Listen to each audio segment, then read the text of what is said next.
नमस्कार सबको। मैं सबका स्वागत करता हूँ ये वीक सप्ताह 9वें लेक्चर में। ये फर्स्ट पार्ट है जो आज मैं आपके सामने प्रस्तुत करने जा रहा हूँ 9वें सप्ताह का। मैं doctor Abhijit Mishra from triple IT Delhi human centre design department की तरफ से ये लेक्चर आपको मैं प्रस्तुत करूँगा। मेरा area of research human computer interaction, haptic, VR, tangible interface, novel sensing, interaction design, ये सब मेरे एरिया हैं। खैर अभी इनकी ज़रूरत नहीं पड़ेगी आपको समझाने की, क्योंकि ये this is the overview lecture about SCI with IoT and applications case study.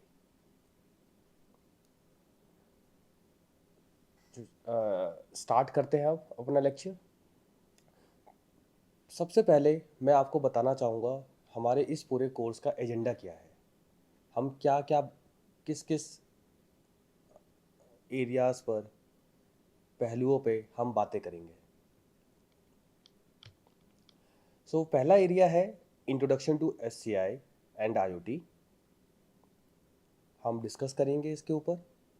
हम जानेंगे SCI क्या है, IoT क्या है, इनका रोल क्या है, सिग्निफिकेंस क्या है, इनकी एप्लीकेशंस क्या है when both the things are get combined together.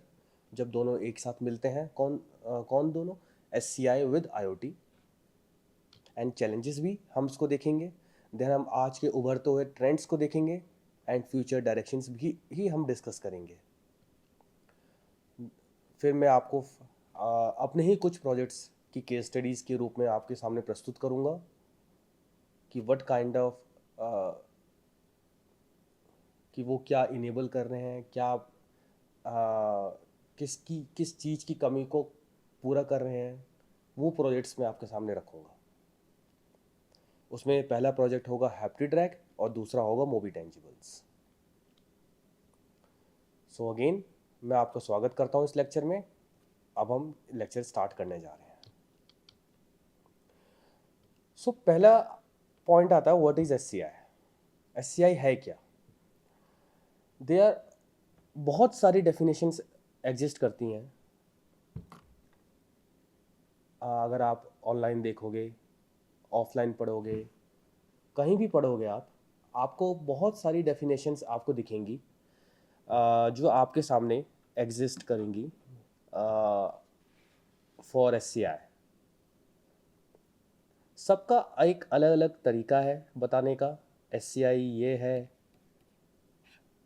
कोई एक डायरेक्शन में बात करेगा, कोई एक डायरेक्शन में बात करेगा।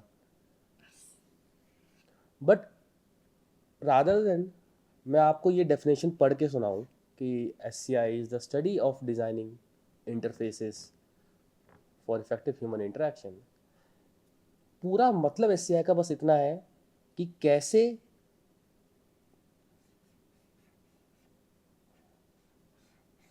एक ह्यूमन को एक इंटरफेस से कम टाइम में उसका काम हम वो पूरा कर ले, जो भी काम है। फॉर एग्जाम्पल रेल टिकट की बुकिंग किसी को करनी है, 2 इंटरफेस हैं उसके पास। For example Make My Trip, दूसरा ईज माई ट्रिप, EMT। इस इंटरफेस में टिकट बुक करने का टाइम लग रहा है 10 सेकेंड, इस इंटरफेस पे टिकट बुक करने का टाइम लग रहा है 5 सेकेंड। आप इस बात को समझें, आपको यहाँ 10 सेकेंड लग रहे हैं, यहाँ 5 सेकेंड लग रहा है, तो मे बी ये हो सकता है कि आप दोनों में से कोई सा भी इंटरफेस यूज़ करते रहें, आप लगे रहें। कभी आप MMT यूज़ कर रहे हैं, कभी आपको पहचान में नहीं आ रहा कि मैं ईज माई ट्रिप यूज़ करूँ या मेक माई ट्रिप यूज़ करूँ। अभी मैं उसकी बात बिल्कुल भी नहीं कर रहा कि आपको क्या ऑफर्स मिल रहे हैं। मैं ये मान रहा हूँ ये दोनों ही प्लेटफॉर्म आपको कोई ऑफर नहीं दे रहे। ये बस एक टिकट बुक करने का एक माध्यम है। अभी आपको ये 5 सेकंड में करने को दे रहा है, ये 10 सेकंड में करने को दे रहा है। अब नाउ यू सी, आप अपनी डेली एक्टिविटीज़ में, रोज़मर्रा की लाइफ में आप कितनी ऐप एक्सेस करते हैं? व्हाट्सएप करते हैं, राइट? अमेज़ॉन करते हैं, फेसबुक करते हैं, राइट? इवन गूगल इंटरफेस आप बहुत सारा इनेबल करते हैं। आजकल चैट जीपीटी भी आ गया, आज चैट जीपीटी भी करते हैं टू गेट सम कंटेंट, वहाँ से कुछ कर। अगर आप सोचो, हर एक इंटरफेस अगर आपके लिए बहुत ही बुरा हो और आप हर इंटरफेस में एक पर्सन, वो कोई भी हो सकता है, राइट? अगर वो हर एक इंटरफेस पे 5 सेकंड लगा रहा है, तो कितने इंटरफेस से वो डील कर रहा है एक दिन में? फॉर एग्जांपल 10, तो 5 second multiply by 10 second, 10 interface equal to 50 second. This is seconds, and I am sure, मुझे पूरा विश्वास है ये सेकंड्स नहीं, ये मिनट्स होंगे, और maybe much more than, maybe hours हो सकते हैं, 5 hours, right? This is for one person per day. No, 365 days in a year multiply by per person, अगर वो 1 घंटा भी अगर वो बर्बाद कर रहा है just due to bad interface, right, तो वो अपने लाइफ के 365 घंटे बर्बाद कर रहा है। अभी कहाँ से इस एससीआई इंटरफेस की शुरुआत हुई? अभी मैंने आपको एग्जांपल दिया इंटरफेसेस का, कि अगर एक इंटरफेस अगर ह्यूमंस के इन्वॉल्वमेंट से नहीं बना है, तो ये ज़्यादा चांसेस हैं कि वो इंटरफेस एट द एंड जब वो मार्केट में रिलीज होगा, ये इंटरफेस सॉफ्टवेयर भी हो सकता है in the form of app, ये सॉफ्टवेयर हार्डवेयर भी हो सकता है in the form of haptic और डिवाइस और टेंजिबल इंटरफेसेस, राइट? तो ऑब्वियसली वो ह्यूमंस का काफ़ी समय खाएगा, पहली चीज़ वो खाएगा, पहली चीज़। दूसरा, उससे कितनी चीज़ें और इम्पैक्ट करेंगी उसके काम को लेकर के, उसका हम अंदाज़ा भी नहीं लगा सकते। सो इवोल्यूशन कैसे हुआ, ये आया कहाँ से? सबसे पहले CLIs, simple logic based interface there was, right, जहाँ पर आप कीबोर्ड, माउस भी नहीं था उस समय, आप टेक्सचुअल कमांड देते। और 1945 के आसपास, 1955 के आसपास की ये बात है, ठीक है? वहाँ पर आप बस जस्ट कंप्यूटर इवॉल्व ही हुआ था, वो मार्केट में जस्ट आया ही था। वहाँ पर आप इस तरीके के मैनुअल इनपुट्स आप दे रहे थे, टेक्सचुअल दे रहे थे, कीबोर्ड देते थे, माउस की कोई बात नहीं थी। GUIs आ गए, माउस आ गया, कीबोर्ड ऑलरेडी है, बिकॉज इट आपको अलाउ करता है कि आप एंटर कर सकें, टेक्सचुअल फॉर्म में कंटेंट आप एंटर कर सकें, राइट? देन आप नेचुरल यूजर इंटरफेस, नाउ आप मार्केट में आ गए हैं। नेचुरल यूजर इंटरफेस मतलब अब आप हैंड जेस्चर्स, आप you must be, if you are having a smartphones, you can easily, आप उसको आसानी से बंद या ओपन कर सकते हैं, या फेस से आप उसको कंट्रोल कर सकते हैं, और बहुत सारी कमांड दे सकते हैं। सो ये सब नेचुरल इंटरफेस के रूप में प्रकाशित हो रहे हैं, राइट? अब आप यही देखें, ये इंटरफेसेस कैसे इवॉल्व हो रहे हैं, क्यों इवॉल्व हो रहे हैं, आप इसका अंदाज़ा खुद लगा सकते हैं। क्योंकि हमारी डिवाइस का साइज भी चेंज हो रहा है, हमारे डिवाइस के यूजेस भी चेंज हो रहे हैं टाइम के साथ, इसलिए हमारा इंटरेक्शन भी इन डिवाइसेस के साथ चेंज हो रहा है। ये होना लाजमी है एट द एंड, क्योंकि पहले एक कंप्यूटर हुआ करता था, मल्टीपल पीपल उसको एक्सेस कर रहे होते हैं। आज कंप्यूटर यूबिक्विटस हो चुके हैं। यूबिक्विटस का मतलब है आपकी जेब में कंप्यूटर है, in the form of may be iPad, iPods, smart earphones, right, smart specs, smartphone, and you can count as many devices which are coming in the market. आप देख सकते हो कितनी सारी डिवाइसेस आ रही हैं which are computing interfaces. Got it? So starting, जैसा मैंने आपको पहले बताया कि 1940s के आसपास इसका स्टार्ट हुआ था। लोगों ने ध्यान देना स्टार्ट किया, लोगों ने सीड बोया, आई वुड से, मैं कहूँगा लोगों ने सीड बोया 1944 के आसपास। कौन कौन आदमी था जिसने सीड बोया? While there were many, the most influential person was Vannevar Bush.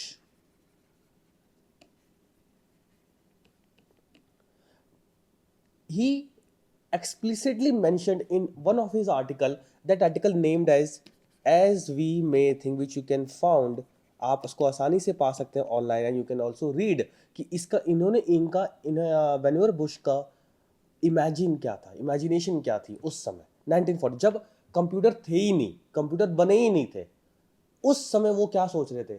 आज के दौर में हमारी टेक्नोलॉजीज ने हमें क्या कर दिया है, फिजिकली डिसेबल कर दिया है। Technologies are doing lot of work. उन्होंने 1945 के आसपास इमेजिन कर लिया था कि कैसे हम लोगों की इंटेलेक्चुअल एबिलिटीज को बढ़ा सकें अगर हम उनको एक्सेस करा दें डेटा का। कितने सारे काम लोग कर सकते हैं उस विजन को लेकर के। अब आप अगर आप इस विजन जो मैंने अभी आपके सामने रखा वेन्यूअर बुश का, अगर आप इसको दोबारा अगर थोड़ा मंथन करें, अगर आप सोचें, आपको ये पहचान में आएगा कि वेन्यूअर बुश ने जो ये स्टेटमेंट बोली है, इसमें ह्यूमन का इन्वॉल्वमेंट उन्होंने रखा है। उन्होंने बोला है कि ह्यूमन के लिए that means he was thinking that अब आप सोचिए, ये दौर था world war first, right, world war first ये दौर था, एंड उन्होंने वर्ल्ड वॉर फर्स्ट खत्म होने के बाद ही ये विजन रखा कि बहुत हुआ innovation in the category of designing variety of bomb, right, because उस समय winning losing this is a very big game for any country, right. But apart from that उन्होंने बोला, apart from this kind of innovation, scientist researchers को ये भी अब सोचना पड़ेगा कैसे हम पीस को कर सकें, पीस को सेटल कर सकें, लोगों की कैपेबिलिटीज को बढ़ा सकें, इंटेलेक्चुअल कैपेबिलिटीज को बढ़ा सकें। वो कैसे हो सकता था, वो जस्ट तभी हो सकता था जब आप उनको एक डेटा ला के दे दो, आप उनको डेटा का एक्सेस करा दो, आप उनको उनकी इंफॉर्मेशन का एक्सेस करा दो। व्हाट काइंड ऑफ इंफॉर्मेशन, आप आंखों से कुछ देख रहे हैं, क्या देख रहे हैं, आप एनवायरमेंट को देख रहे हैं, दैट मीन्स आप उसको कैप्चर करना चाहेंगे। आपको कोई चीज़ अच्छा, आपको ताजमहल दिखाई दिया, आप उसको कैप्चर, आप उसको पिरोना चाहेंगे, आप उसको रखना चाहेंगे अपने पास किसी फॉर्मेट में। तो आप उन्होंने रखा कि क्या लोग चाहेंगे कि उसकी फ़ोटो उनके पास रहे, राइट। आपने कोई कंटेंट लिखा, आपने किसी को चिट्ठी लिखी, आप चाहेंगे कि आपने क्या लिखा था, क्या भेजा था, वो उसका कंटेंट और एक कॉपी उसके आपके पास रहे। ये सब उन्होंने विजन ला के रखा, एंड ये एक दौर था 1945। नाउ उसके कॉरस्पॉन्डिंग आप देखो, जैसे जैसे आपके इंटरफेस, जैसे कि मैं पहले की स्लाइड में बता चुका हूँ, कैसे कैसे आपके इंटरफेस चेंज होते चले गए, वैसे वैसे आपका डिज़ाइन ऑफ एनीथिंग वो भी चेंज होता चला गया। एंड इन्होंने ये रख दिया कि कुछ भी अगर आप बनाओगे उसमें ह्यूमंस का इन्वॉल्वमेंट होना बहुत ज़रूरी है, बहुत ज़रूरी है। ये कब रियलाइज हुआ, एप्पल मैकिंटॉश, जब स्टीव जॉब्स ने प्रोडक्ट्स निकालने स्टार्ट कर दिए एप्पल के, वो दौर था 1980 के आसपास का जो दौर था। उन्होंने जब एप्पल का विजन क्रिएट करना स्टार्ट किया, उस समय ह्यूमंस की इन्वॉल्वमेंट का किसी भी प्रोडक्ट डिज़ाइन में, किसी भी ऐप डिज़ाइन में रखना इन्होंने क्लैरिफाई कर दिया और अच्छे से दिखा दिया कि इसका कितना सक्सेसफुल आउटकम हो सकता है। सो आप ये देखिए, एससीआई एक एरिया है, एससीआई एक ऐसा डोमेन है जिससे आप किसी भी एरिया में, चाहे आप कार डिज़ाइनिंग में जाएं, आप हैप्टिक डिज़ाइन में जाएं, आप टेंजिबल इंटरफेस डिज़ाइन में जाएं, आप इवन कीबोर्ड डिज़ाइंस में चले जाएं, आप डिस्प्ले डिज़ाइन में चले जाएं, राइट, कैमरा डिज़ाइन में चले जाएं, हर जगह आपको ह्यूमंस का इन्वॉल्वमेंट रखना पड़ेगा। ये एक क्लैरिफिकेशन हुआ। नाउ अब मैं बात करूंगा आईओटी के ऊपर। आईओटी क्या होती है? आईओटी का मतलब अगर हम फुल फॉर्म देखें, जैसा यहाँ पे लिखा भी है कि IoT is the internet of things. What is internet of things? Means they are some devices and they all are connected. This is the meaning of internet of things, and these things could be devices in the form, for example, computer, smartphone, your iPad, your earables, your smart watch, your smart glasses, right? Your smart car, your smart thermostat installed at home. It includes not only these things, it also includes everything. Like for example, people, you want to get always updated. आप चाहते हो कि हमेशा मैं update रहूं इन लोगों के बारे में, फॉर जैसे कि उनकी हेल्थ को लेकर के, राइट? वो कहाँ जा रहे हैं, क्या कर रहे हैं, किस पाथ पे चल रहे हैं, राइट? फॉर एग्जाम्पल आपके कोई नोन, वो फॉर एग्जाम्पल देहरादून से दिल्ली आ रहे हैं, वो अभी कहाँ पहुँचे. You want to be get updated all the time. So internet of things is the network of physical objects. Physical objects could be anything like I mentioned here, जैसा कि मैंने यहाँ आपके सामने रखा. what they do the moment ये connect होते हैं, किस टेक्नोलॉजी से कनेक्ट होंगे वो एक अलग एक आपका लेक्चर होगा कि वो ब्लूटूथ से कनेक्ट होते हैं, वो वाईफाई से कनेक्ट होते हैं, वो जिगबी से कनेक्ट होते हैं, राइट? वो लैन से कनेक्ट होते हैं and so on, right? But वो करते क्या है? दे एक्सचेंज द डेटा. वो डेटा को इधर से उधर ट्रांसफर करते हैं. वो अपना डेटा मास्टर को देते हैं जिसको चाहिए, या मास्टर से डेटा लेते हैं सो डेट वो अपना काम कर सके. Got it? तो जैसा कि मैंने आपको एग्जांपल दिया, थर्मोस्टेट. थर्मोस्टेट करता क्या है? टेम्परेचर को एडजस्ट करता है रूम के एज पर द सराउंडिंग्स. बाहर का डेटा लेकर के, अंदर का डेटा लेकर के, उस पर अपना लॉजिक लगा करके रूम का टेम्परेचर को एडजस्ट करेगा. वो स्मार्ट थर्मोस्टेट होता है. एडवांटेज क्या मिला कि आपको अब उसको कंट्रोल करने की ज़रूरत नहीं है, आपको बार बार उसके पास जाने की ज़रूरत नहीं है, आपको बार बार उसको टच करने की ज़रूरत नहीं है. ये एडवांटेज हुआ, राइट? तो हैंस ये सब क्या आपको बताते हैं? ये बताते हैं अल्टीमेट जो गोल है आईओटी का,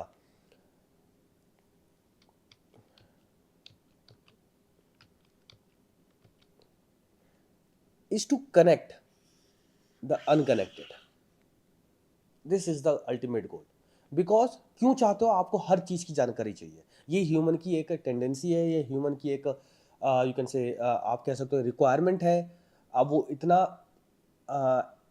कनेक्ट होना चाहता है कि उसे पता लग जाए कि आज मुझे कल अगर केदारनाथ जाना है तो केदारनाथ का कल का मौसम क्या होगा. वो आज के मौसम की बात नहीं कर रहा, वो अब कल के मौसम की बात कर रहा है जो कि कल अभी आया भी नहीं है, right? So goal of the IoT is to get वो सारी इंफॉर्मेशन पाना जो भी यूजर को चाहिए. यूजर कौन है? आप.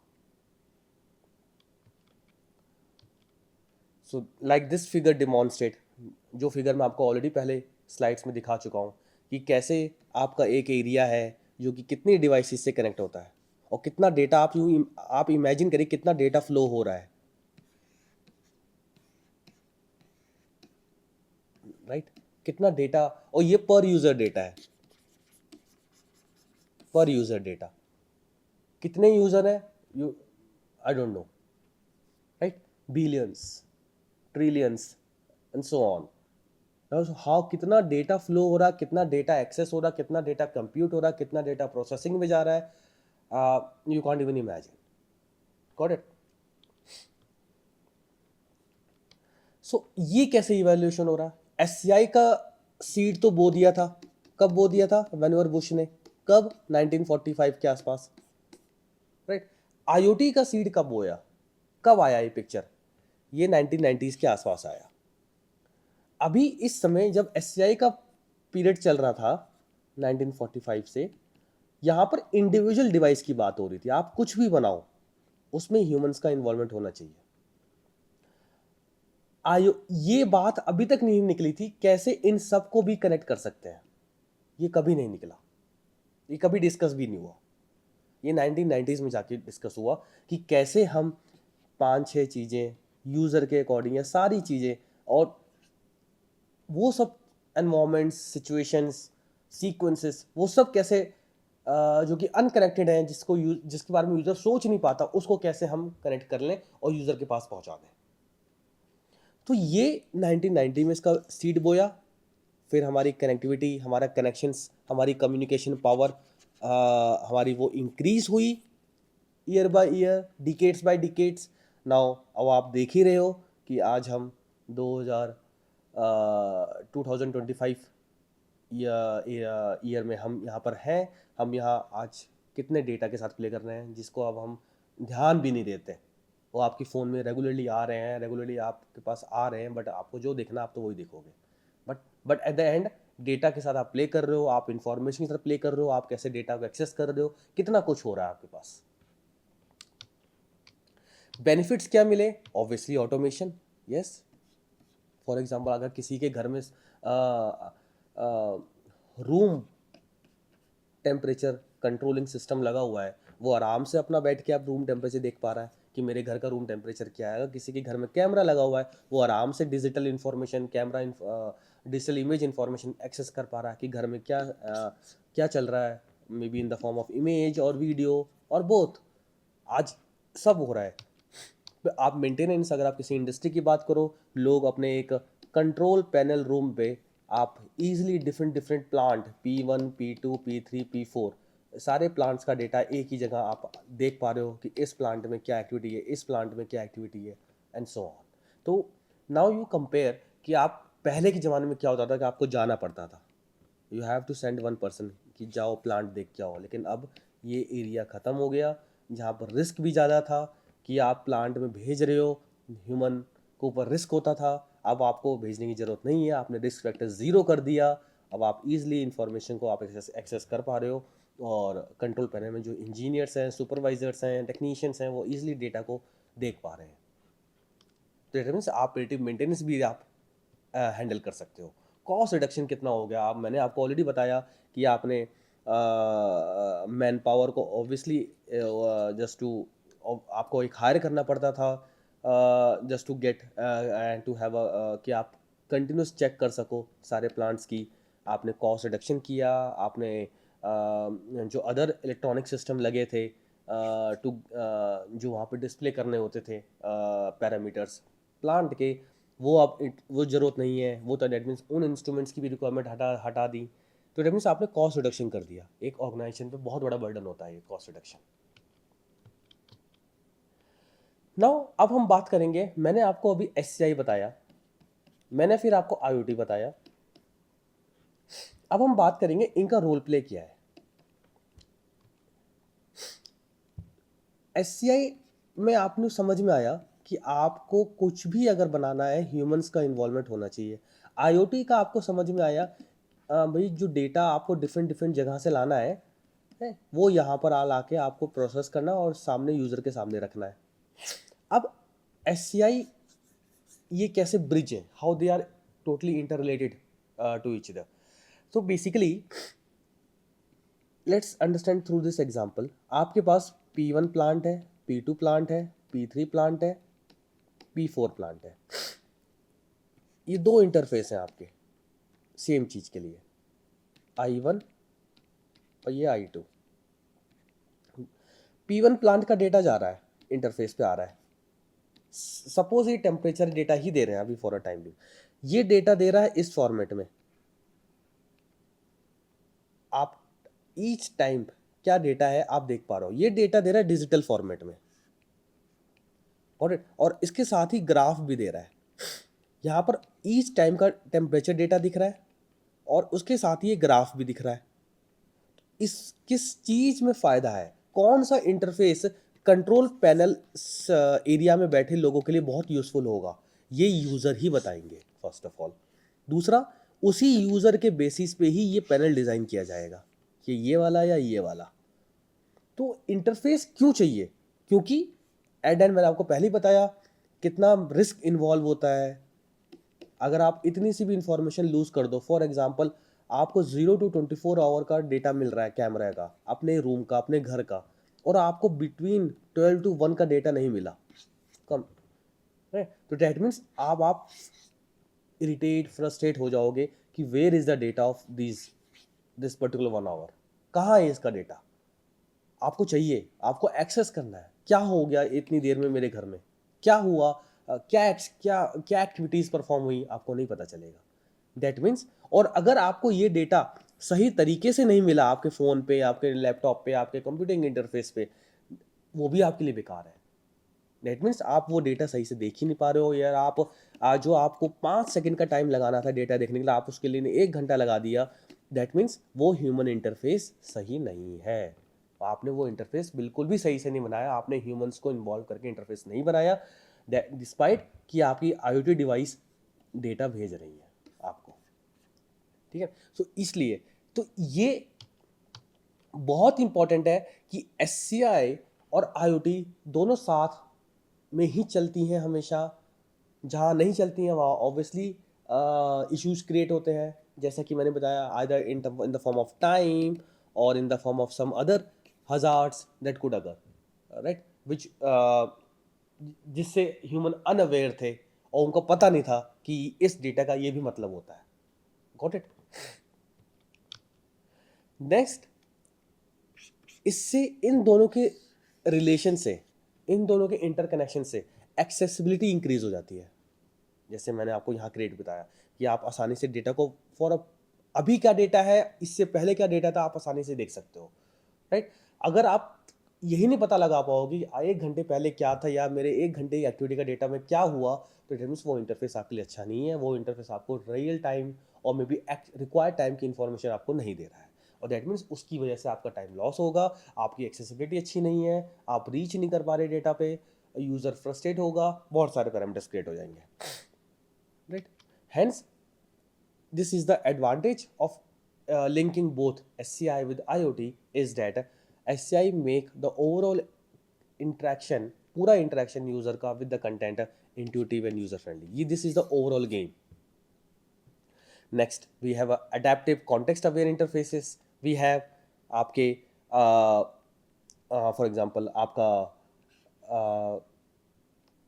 अगेन टेम्परेचर वाला अगर हम आपका एग्जांपल ले लें, तो आपका इंटरफेस अकॉर्डिंगली वो एडजस्ट, उसकी इंफॉर्मेशन चेंज भी होनी चाहिए। दैट मीन्स अडेप्टिव होना चाहिए as per the content what ever जो भी IoT डिवाइस आपका दे रही है। For example location, time and usage patterns, real time interactions भी होने चाहिए। ऐसा नहीं है कि सिर्फ आपका डिवाइस सिर्फ आप देखने के लिए, आप यहाँ ऑलरेडी आप यू वांट कि आप यहाँ से बैठे बैठे आपका जो कैमरा है जो कि इंस्टॉल्ड है आपकी लोकेशन पे, आप उसको रीसेट कर सकें, आप उसको रीस्टार्ट कर सकें। वो सब इंटरकनेक्शंस भी क्रिएट होने चाहिए। ये सब रिक्वायरमेंट्स जो आती हैं ये यूज़र्स ही बताता है, ये आप अप फ्रंट नहीं निकाल सकते। Eight the and IoT automate करता है रिपीटेटिव टास्क को, बिकॉज एंड SCI इंश्योर करता है यूज़र के कंट्रोल में जब भी ज़रूरत होती है। Now SCI techniques and IoT, अब हम थोड़ा इस पे अगर बात करेंगे तो टेक्निक, आपका जो प्रोसेस है कोई भी IoT बेस्ड इंटरफेस बनाने का, वो यूज़र सेंटर डिज़ाइन होना चाहिए। यूज़र सेंटर डिज़ाइन मतलब मैंने आपको ऑलरेडी बताया, लेकिन अब थोड़ा और डिटेल में बात करेंगे। It is a process where it prioritizes the needs, preference, what humans like, what humans don't like, what they feel irritated, where they feel frustrated, in what situation they don't want to be work or they don't want to be in connect. वो आना नहीं चाहते connections में digital device के साथ। वो सारी बातों को सुन करके आपका प्रोसेस, वो इंटरफेस आप जो भी है आपका IoT वाला, आप वो क्रिएट करेंगे, राइट। ये फुली आइटरेटिव प्रोसेस होता है। आप एक इंटरफेस बनाते हो, एक डिवाइस बनाते हो, किसी एक आइडिया के ऊपर, किसी एक प्रॉब्लम स्टेटमेंट के ऊपर आप उसको बनाते हो, राइट। फिर आप उसको फर्दर रिफाइन करते हो, देन फर्दर आप उसको प्रॉब्लम यूज़र के फीडबैक लेते हो, देन फिर से आप उसको बनाते हो। तो ये पूरा आइटरेटिव एक ही प्रोसेस होता है। नाउ नेक्स्ट, इम्पॉर्टेंस ऑफ, इसकी इम्पॉर्टेंस क्या है बेसिकली UCD की। It ensures accessibility, usability and satisfaction. मैंने आपको ऑलरेडी बताया पहले किस तरीके से आप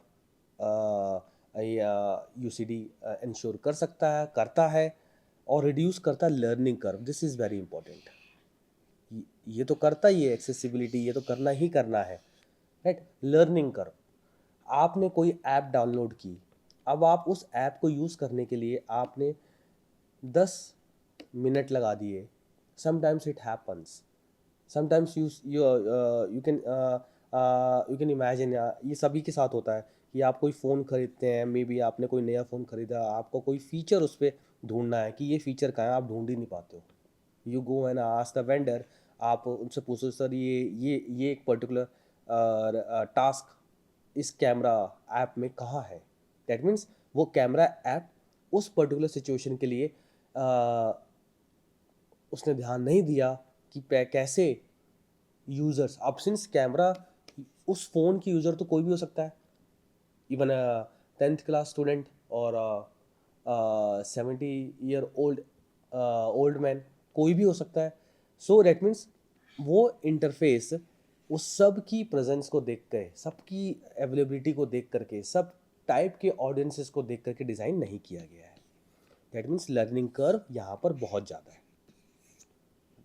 ये एक बहुत इंपॉर्टेंट चीज़ है जो कि बहुत कम लोग इस पे ध्यान देते हैं। Finally, what are the core principles of UCD for IT? आपको ये सब करने के लिए the most important thing is that you should be empathize. Empathize का मतलब होता है कि आप as a designer, as a developer, आप अपने आप को यूज़र के ग्लव्स में, शूज़ में, उनके पास अपने आप को रख दो। आप उनको ऑब्जर्व करते रहो कि वो क्या कर रहे हैं, क्या नहीं कर रहे, around your प्रॉब्लम स्टेटमेंट है, और the kind of problem which you are, आप ढूंढना चाह रहे हो कि मुझे इस एरिया पे काम करना है या इस तरीके की प्रॉब्लम को मेरे को दूर करना है, तो आप कैसे करोगे? तो ये एक सबसे पहला स्टेप है। आप एम्पैथाइज करो, आप यूज़र के साथ बैठो, आप यूज़र से बातें करो, उनको ऑब्जर्व करो। They are multiple steps. Some of the step मैं आपके सामने नाम रख देता हूँ, बट अभी मैं उसकी डिटेल्स में जा नहीं सकता, बिकॉज वो बहुत ही it is beyond the scope of this particular lecture, right? So the first technique is participants observation, the next technique is interviewing, and there are many more as well. हर एक technique आपको एक नए तरीके की information देती है। वो नई तरीके की information helps you to define the problem statement first of all, and then accordingly ideate the problem statement, and then accordingly prototype the prototype, and this whole process we call it as a design thinking process. And you will see these things in my case studies as well. So like here I have mentioned, first you conduct user interviews, survey, field studies to understand needs of what? Human and all stakeholders. Humans sometimes, it is a very ambiguous term, so let me clarify that. Ambiguous in terms that it's like, for example, this particular interface will be useful for this kind of population, not for whole. So that means your stakeholders are these peoples only, not all other peoples. So humans belongs to this category, stakeholders belongs to this category. That means to understand the needs of stakeholders. That's why I have explicitly mentioned stakeholders here. Next, then as mentioned before, you go and define the problem statement, then you ideate, and then you prototype. Finally, you go and test whatever you have designed, and then you further reiterate. For example, a variable fitness tracker, study user fitness goals, उनके habits, what they want to aware of, right? Then आप उसके UI options को create करोगे, आप उसकी matrix को वहाँ produce करोगे, which will include heart rate, calories, BP, pulse rate and so on, right? Feedback आप कंटिन्यूस लेते रहोगे। आपने एक इंटरफेस बनाया जो कि आपकी स्मार्ट वॉच पे रन हो रहा है, आपने उस पर ये सारी चीज़ वो डिस्प्ले कर रहा है, but at the end you will keep on getting feedback by displaying one notification, one one one you can say dialog box, where you will ask, जहाँ पर आप उनसे पूछोगे कि anything you want to get change in this interface. So that means this is a continuous, iteratively you are taking your feedback from users. आप user से बार बार ले रहे हो. That means आप इस इंटरफेस को, क्योंकि ये ऑलरेडी इंटरनेट से कनेक्टेड है, ये इंटरफेस वाईफाई से कनेक्टेड है, आप इसके इंटरफेस के लेआउट को आप फिर से आप डिज़ाइन, आप प्रोड्यूस कर सकते हो, बट ये सेम चीज़ यहाँ पर लागू नहीं होगी। फॉर एग्जांपल अगर आपने फिजिकल इंटरफेस बनाया, आप फिजिकल इंटरफेस ये ऑलरेडी 1 करोड़ पीपल को डिस्ट्रीब्यूट हो रखा है, आप कैसे इसको दोबारा क्रिएट कर दोगे? दैट मीन्स आपको ज़्यादा एफर्ट डालना पड़ेगा physical category kind of interface को मार्केट में लाने से पहले देना पड़ेगा in comparison to software kind of interface. Software kind of interface they mostly follow with the agile approach, right. Agile approach का पर्पस होता है कि जहाँ पर आप मल्टीपल आइटरेशन एक्टिविटी परफॉर्म कर सकते हो, और ये टाइप के जो फिजिकल इंटरफेस होते हैं आप ये फॉलो करते हैं mostly waterfall approach. The moment they come to the market, before coming to the market, you can take or make use of this within you pass the development of physical interface through variety of journey, but this is a little bit more explanation that I'm आपके सामने में रख रहा हूँ. So this is what particular differences between traditional design and user centered design. Traditional design पहले यही होता था कि पहले सिर्फ फोकस करो टेक्नोलॉजी पे, क्या टेक्नोलॉजी अवेलेबल है, राइट। लाइक फॉर एग्जांपल मेरे को आज यहाँ से उधर डेटा ट्रांसफ़र करना है एक ब्लूटूथ से, तो मैं क्या करूँगा, मुझे याद है भाई ब्लूटूथ एक टेक्नोलॉजी अवेलेबल है, मैं उसको लेवरेज करूँगा, मैं उसको यूज़ करूँगा और मैं वो एक बटन क्लिक करूँगा जो फाइल को मुझे ट्रांसफ़र करनी है, एंड देन मैं वहाँ पर ट्रांसफ़र कर दूँगा। लेकिन यूज़र एंड डिज़ाइन क्या होगा, वो फोकस करेगा कि वो या उसको इस तरीके से ट्रांसफ़र करना है या they should be other mechanism, उसको किसी और तरीके से ट्रांसफ़र करना है। वो टेक्नोलॉजी को बाद में लेवरेज करेगा, पहले वो यूज़र के नीड्स को पहले समझेगा कि उसको किस तरीके से ट्रांसफ़र करना है, रादर देन आप उसको इम्पोज कर दो किसी यूज़र के ऊपर कि आपको इसी तरीके से ट्रांसफ़र करना है। So that is a old way.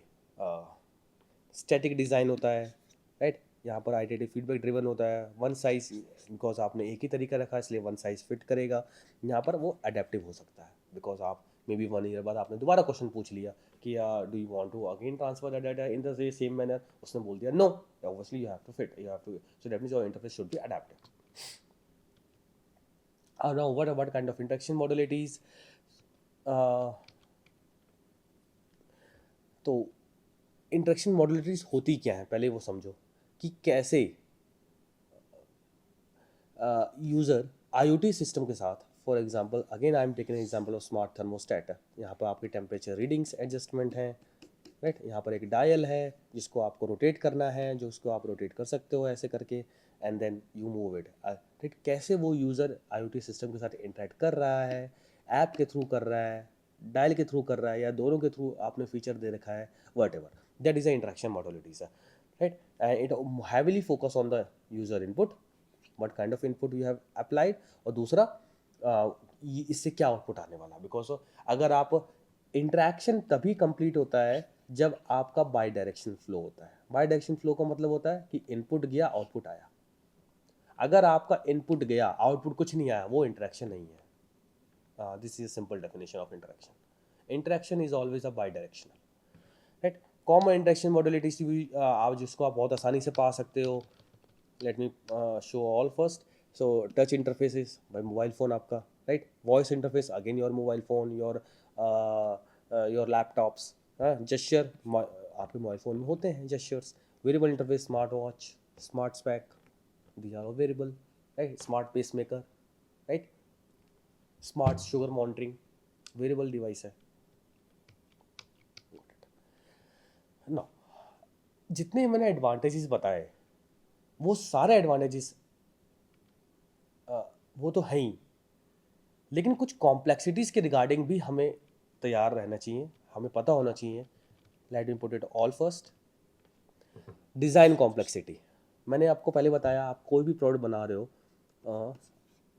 May be आपने एक जनरल यूज़र्स को ले लिया, लेकिन वो जो भी आपका प्रोडक्ट है वो इन यूज़र्स के लिए है, specific. For example older adults आपने उठा लिए, आपने प्रोडक्ट की टेस्टिंग कर ली एक नॉर्मल अडल्ट के साथ, आपने प्रोडक्ट की टेस्टिंग कर ली, लेकिन वो एक्चुअल यूज़र ये हैं, दैट मीन्स डेमोग्राफिक का इशू है वहाँ पर।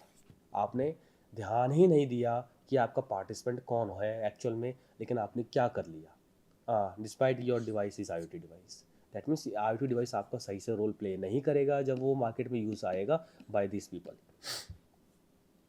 हाँ, दूसरा, आप समटाइम्स आप इंटरेक्शन चेंज कर देते हो बिना बताए कि अब बटन से नहीं, अब स्लाइड से चेंज करना है आपको control, that means again despite again वो IoT डिवाइस है। फॉर एग्जांपल प्रीवियस अगर मैं एग्जांपल स्मार्ट थर्मोस्टेट है, आपने हर थर्मोस्टेट में वो डायल बटन आ रहा था, लेकिन अब आपने डायल की जगह कर दिया स्लाइडर बटन कर दिया। मे बी स्लाइडर बहुत ईजी हो, चलो कोई नहीं, आपने कोई और बटन कर दिया कि आपने 2 पुश बटन दे दिए।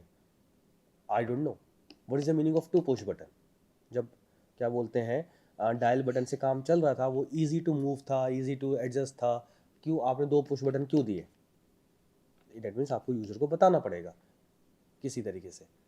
तो ये कंसिस्टेंसी समटाइम्स वो मेंटेन नहीं रह पाती है, ये बहुत बड़ा इशू हो जाता है। Usability again, too many options, too many data, how to interact, how to adjust the readings, how to adjust, how to play with the data, कैसे उनके साथ प्ले करें, समटाइम्स पॉसिबल नहीं हो पाता, राइट? ये इश्यूज क्रिएट होते हैं। प्राइवेसी सिक्योरिटी, बिकॉज डेटा के साथ आप प्ले कर रहे हो। ओवरऑल IoT में क्या होता है भाई, डेटा ही हो रहा है, इधर से उधर, इधर से उधर डेटा ही जा रहा है। तो आपका डेटा किस चीज़ का डेटा है? यूज़र का डेटा है, दैट मीन्स प्राइवेसी पार्ट आ गया। घर का डेटा है, अगेन प्राइवेसी पार्ट आ गया, राइट? आप किसी के डेटा को दूर से एक्सेस कर रहे हैं, अगेन प्राइवेसी पार्ट आ गया। सो ये बहुत इंपॉर्टेंट चीज़ है, privacy. So at each and every stage it's your responsibility, it's your task, it's your requirement, और as a part of your requirement list that you have to take care, जिसको आपको ध्यान में रखना है कि प्राइवेसी कभी भी, प्राइवेसी एंड सिक्योरिटी कभी भी ब्रेक ना हो। हमेशा यूज़र को पता रहे कि आपके साथ क्या किया जा रहा है या आपकी डेटा के ऊपर क्या किया जाने वाला है। रिसोर्स कंस्ट्रेंट्स आते हैं। हाँ, समटाइम्स आप जैसा इमेजिन करते हो वो नहीं बनाना पॉसिबल होता है, नहीं हो पाता, राइट? स्केलेबिलिटी, समटाइम्स आप सोच रहे हो कि इस इंटरफेसेस में मैं 3 पैरामीटर अभी मैं दिखा रहा हूँ, मैं कोशिश करूँ कि यहाँ पे 3 और दिखा दूँ, बट वो पॉसिबल ही नहीं है, क्योंकि इतना इसका ही डेटा इतना ज़्यादा डिस्प्ले हो रहा है। अगर आपने इसको ऐड कर दिया, दैट मीन्स आप कॉग्निटिव लोड बढ़ा दोगे। आप यूज़र को बोलोगे कि इसका मतलब आप यूज़र को फोर्स कर रहे हो कि आप इस पर्टिकुलर चीज़ पे ध्यान देने के अलावा आप इस पे भी ध्यान दो। दैट मीन्स आप उनका कॉग्निटिव लोड बढ़ा रहे हो, आप उनके ऊपर बर्डन डाल रहे हो। आप कह रहे हो कि आप इतनी सारी इन्फॉर्मेशन एक साथ प्रोसेस करो। आपको ये हमेशा याद रखना चाहिए, हमारी बॉडी के अंदर, हमारे ब्रेन के अंदर 3 टाइप की मेमोरीज होती हैं। एक होती है सेंसरी मेमोरी, एक होती है वर्कलोड मेमोरी, एक होती है back and memory, right? Workload memory में जाकर के आपका सारी प्रोसेसिंग होती है। सेंसरी मेमोरी में क्या होता है, आपका डेटा जो आप लेते हो वो ईजिली सेंस होने की कोशिश कम करता है। अगर वो सेंस नहीं होता तो अगेन वो सेंस होता है या नहीं होता, वट एवर, वो इन बोथ केस में वर्कलोड मेमोरी में जाता है, और वो पीछे की जो स्टोर्ड मेमोरी होती है वहाँ से कुछ इन्फॉर्मेशन लेता है, देन वो फाइनली इंटरप्रेट करता है कि इन्फॉर्मेशन करना क्या है। लेकिन अगर आप सोचो अब यहाँ पर एक इन्फॉर्मेशन आ रही है, एक इन्फॉर्मेशन को एक्सेस कर पाना, उस पर काम कर पाना और पीछे की इन्फॉर्मेशन से उसका सपोर्ट ले पाना, वो आसान है। अगर आप यहीं पर 10 इन्फॉर्मेशन डाल दो सेंसरी, दैट मीन्स आपने लोड बढ़ा दिया। आपने लोड बढ़ा दिया। लोड कहाँ बढ़ा दिया कि आपने 10 इन्फॉर्मेशन आपने सेंस की, वो वर्कलोड मेमोरी में गई। उस 10 में से 5 का इन्फॉर्मेशन के बारे में आपको कुछ पता ही नहीं है। मीन्स अब आप उसे फोकस कर रहे हो, आप कह रहे हो कि यूज़र आप वो अपने बैकएंड की मेमोरी को एक्सेस करो, जो भी कोई इन्फॉर्मेशन आ रही है नहीं आ रही, अब आप यहाँ स्ट्रक होगा। It's like a struck area. That means अब आप यहाँ पे 1 घंटा लगा रहे हो समझने में। दैट मीन्स जो इन्फॉर्मेशन आप पिछले 1 सेकंड में एक्सेस कर लेते थे, अब आपने 1 घंटा लगा दिया, अब आप 6 इन्फॉर्मेशन एक साथ एक्सेस करने में लगे पड़ो, आप उसको समझने में लगे पड़ो। So this is called a cognitive load. This is how the cognitive load work. So it's a very you can say trade-off. There is a trade-off exist, right? As a whenever we go as a designer, whenever जब भी हम एक as a designer के रूप में काम करते हैं, हम कोशिश करते हैं कि हम बहुत ज़्यादा से ज़्यादा ये भी इंफॉर्मेशन हम दे दें, सो दैट हमारे इंटरफेस की प्राइस वैल्यू बढ़ जाए। लेकिन वो ये याद नहीं रखते कि इतनी सारी इन्फॉर्मेशन देने से वो ये इवेलुएट ही नहीं करते कॉग्निटिव लोड कैसे है। आप ऑब्वियसली बारी कॉग्निटिव लोड कैसे इवेलुएट करेंगे, वो एक अलग सिनेरियो है, वो एक अलग कहानी है कि आप कौन सी स्टडी करोगे। बट वो ये इवेल्यूट ही नहीं करते, उससे क्या होता है, ये इस इंटरफेस की वैल्यू प्राइस बढ़ने से पहले कम होने लग जाती है। और ये ट्रेड ऑफ मैंने इसलिए बोला यहाँ पर कि designer wants to put multiple things, पहली चीज़, but they don't play with, but memory की एक अपनी एक रिक्वायरमेंट्स हैं। एक इंटरफेस काफ़ी सारा चीज़ देना चाहता है, बट मेमोरी ज़्यादा एक्सेस नहीं कर सकती, ज़्यादा एक साथ प्रोसेस नहीं कर सकती, right? So there is a trade off. Now आपको इन दोनों को बैलेंस करना है। दिस बैलेंसिंग का जो तरीका है ना, इट टेक्स हैवी एफर्ट, बहुत समय लेता है, बहुत समय लेता है। हर एक चीज़ की स्टडी होती है, हर एक आइकन की स्टडी होती है। आके यहाँ पे सेव ऑप्शन क्या, सेव ऑप्शन ऐसे लिखना है या सेव ऑप्शन का स्टिंग सिंबल देना है, राइट? हर एक पॉइंट की स्टडी होती है। सो ये बहुत इंपॉर्टेंट चीज़ है।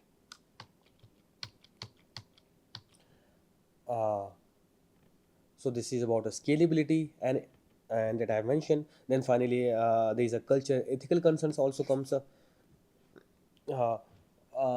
एथिकल कंसर्न में भी आप किसी एक कंट्री, अब नाउ कंट्रीज़ की बात करते हैं, like for example UK, India, यहाँ के लोग एक अलग तरीके से इंफॉर्मेशन एक्सेस करते हैं, यहाँ के लोग अलग तरीके से इंफॉर्मेशन एक्सेस करते हैं। तो आपको उस कंसर्न्स को भी ध्यान में रखना है। कल्चरल, कैसे लोग इंफॉर्मेशन, टेक्सचुअल लैंग्वेज कैसी होगी, किस तरीके से लोगों को ज़्यादा रीच हो पाएंगे अपनी इंफॉर्मेशन के प्रति।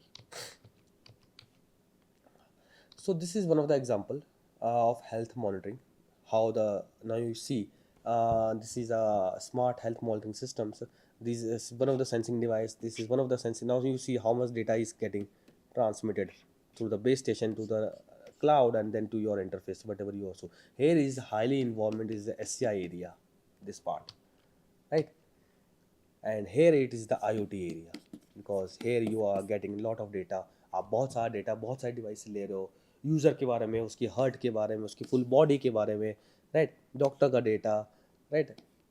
Other datas, and then you are transmitting and then you are displaying it here. अगर आप सोचो ये पढ़ ही ना पाए, या इस डेटा को पढ़ने के लिए डॉक्टर अपना अगर 1 घंटा लगा रहा है, दैट मीन्स आपका इंटरफेस अच्छा नहीं है।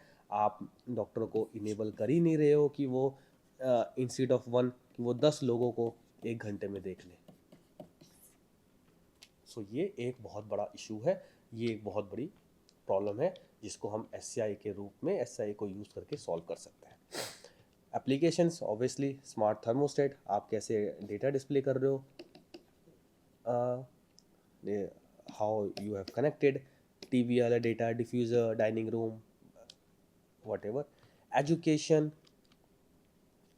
smart digital board, lecture recording system, how a person is standing over the podium, right? Interactive display and so on, right?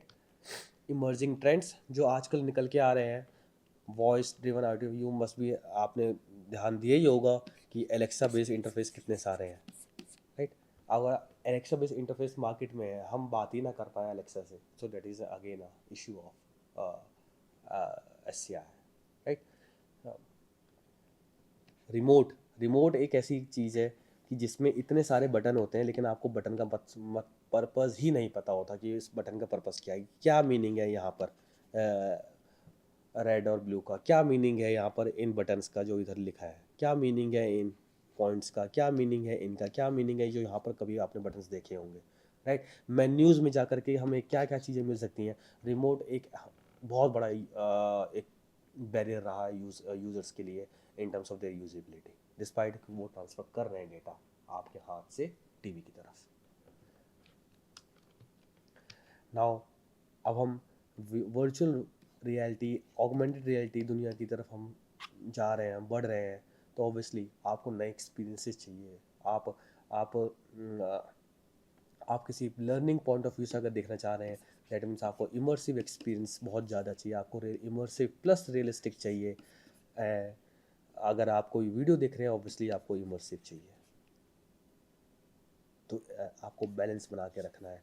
अब आप अगेन यहाँ पर वही चीज़ लागू होती है कि आप कितना कॉग्निटिव बर्डन डाल रहे हो। ऐसा नहीं कि आपने हर चीज़ वर्चुअल में दिखा दी, एक ही सीन में आप दिखाए जा रहे हो। अगेन उसका इवैल्यूएशन होना बहुत ज़रूरी है। AR ग्लासेस, आप एक चश्मा पहनते हो, आप उसको देखते हो, आप इतने सारे विजुअल कंटेंट देख सकते हो, आप ऐसे ऐसे घुमा के अपने कंटेंट को एक्सेस कर सकते हो। वैरायटी ऑफ कंटेंट जो आपके सामने डिस्प्ले होते हैं उनको प्ले कर सकते हो। But again the problem what is the problem, क्या प्रॉब्लम है यहाँ पर? अगेन कि आपको उसको टच करना है, फील करना है, कैसे मैनिपुलेट करना है, क्या और रोटरी में घुमाना है या उसके साथ खेलना है, किस तरीके की जेस्चर्स करने हैं, वो सारे इश्यूज आपके वहाँ पर आते हैं और कैसे आप उसको हैंडल करोगे इमर्सिव एक्सपीरियंस को इनेबल करने के लिए for the user.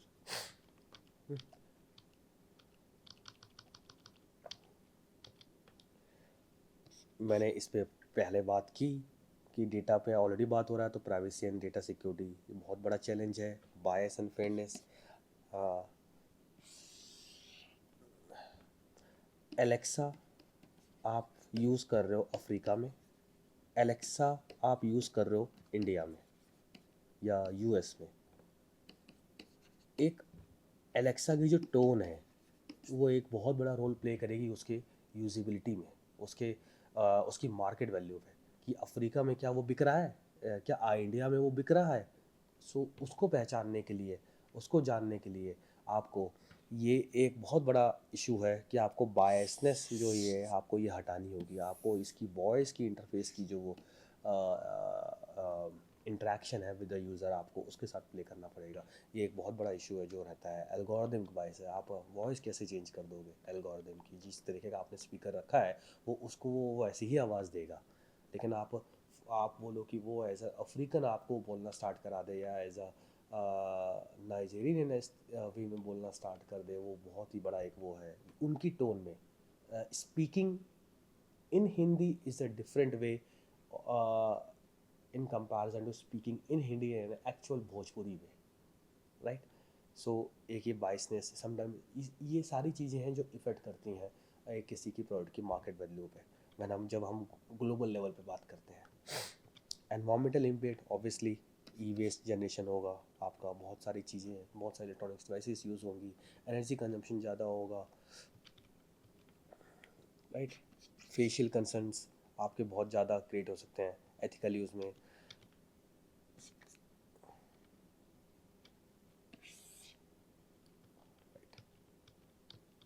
And I hope आपको समझ में थोड़ा सा आया होगा, आपको थोड़ा सा इंसाइट्स आपको मिले होंगे कि what is S C I T क्या है, IoT और एस सी आई का इंटरप्ले क्यों ज़रूरी है, एस सी आई क्या चीज़ डील कर सकता है, IoT क्या चीज़ पे डील करता है, और इन दोनों को एक साथ में रखकर डिवाइस को बनाना कितना ज़रूरी है, कितना इम्पोर्टेंट लोगों की प्रॉब्लम्स को ये सॉल्व कर सकते हैं।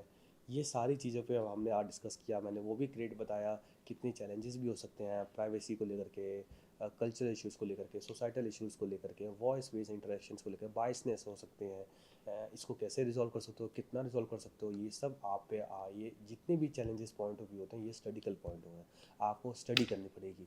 ये किसी की एक थ्योरेटिकल वे में आप इसको नहीं कह सकते कि मेरा डिवाइस बायसनेस हटाएगा, मेरा डिवाइस कल्चर सोशल वो हैंडल कर लेगा, ऐसा आप नहीं कह सकते। आपको उस पर स्टडी करनी होगी। Study means users, study corresponds to user. Whenever आप बात करते हो प्रोडक्ट को मार्केट में लाने की या इंटरफेस को मार्केट, स्टडी मीन्स यूज़र्स।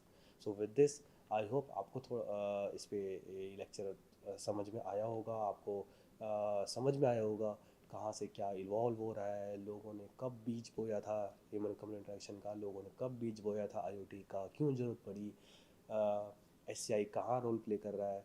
आपने ये सारी चीज़ें आपको यहाँ इस लेक्चर में समझ में आई होंगी। विद दिस मैं आपको बहुत बहुत धन्यवाद करता हूँ कि आप इस लेक्चर का पार्ट बने। सम थिंग्स मैंने कई बार रिपीटेशन किया होगा, वो इसीलिए किया होगा because it takes, I want to give focus. मैं फोकस करना चाहता हूँ कि वो चीज़ आपके दिमाग में हमेशा रहे, वो रहे हमेशा आपके दिमाग में। जब भी आप इन टर्मिनोलॉजीज़ को आप अपने पास सुनो या रखो, आप वर्क करो इन एरियाज़ में। Thank you so